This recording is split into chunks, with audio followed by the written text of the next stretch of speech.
நான் பெரியாருடைய தொண்டன், அதனால திராவிட கருத்தியல் ஆதரவாளன்.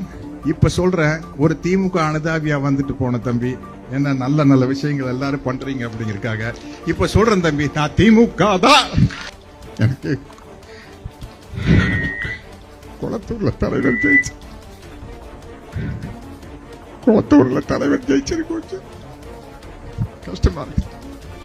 நம்ம சத்யராஜ் அவர் மட்டும்தான் கருப்பு டிஷர்ட் போடுவாரா?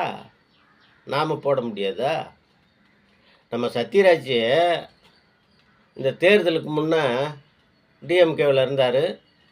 தாவேக்காவுக்கு எதிர்மறையாக பிரச்சாரம் பண்ணார். இந்த தேர்தலில் விஜய் கட்சி ஜெயிச்சு ஜோசப் விஜய் அவர்கள் முதல்வர் ஆனதும் முதலமைச்சர் ஜோசப் விஜய் அவர்களுக்கு வாழ்த்துக்கள் அப்படின்னு தெரிவித்தார். அவங்க பார்த்தாங்க அந்த கட்சிக்காரங்க, என்னடா அது, இங்கே தலையை காட்டுறான், அங்கே வாழை காட்டுறான், அங்கே தலையை காட்டுறான், இங்கே வாழை காட்டுறான் அப்படின்ட்டு பிடிச்சி இங்கே வா, இங்கே இந்தா கையில் மைக்கை கொடுத்தாங்க. இவருக்கு என்ன பேசுறதுன்னு தெரில. என்ன இவர் தாவேக்காவுக்கு போயிடலான்ற ஒரு ஐடியாவில் இருந்தார். அப்போ மைக்கை கையில் கொடுத்து பேசுனதும் இவர் பேச முடியல.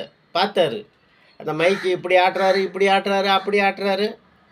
கடைசியாக ஒரு வார்த்தை சொல்கிறாரு, நான் பெரியார் கட்சி, நான் திமுக தான். ஏன் அவ்வளோ அழுத்தமாக சொல்கிறாரு? நான் எங்கேயும் போக மாட்டேன்ப்பா, தாவேக்காவுக்கு போக மாட்டேன், என்னை விடுங்க. அப்பப்போ அடிக்கடி கூப்பிட்டு கையில் மைக்கு கொடுத்தா நான் என்ன பேசுறது, விடுங்கப்பா என்ன அப்படின்றாரு. வேறு ஒன்றும் கிடையாது.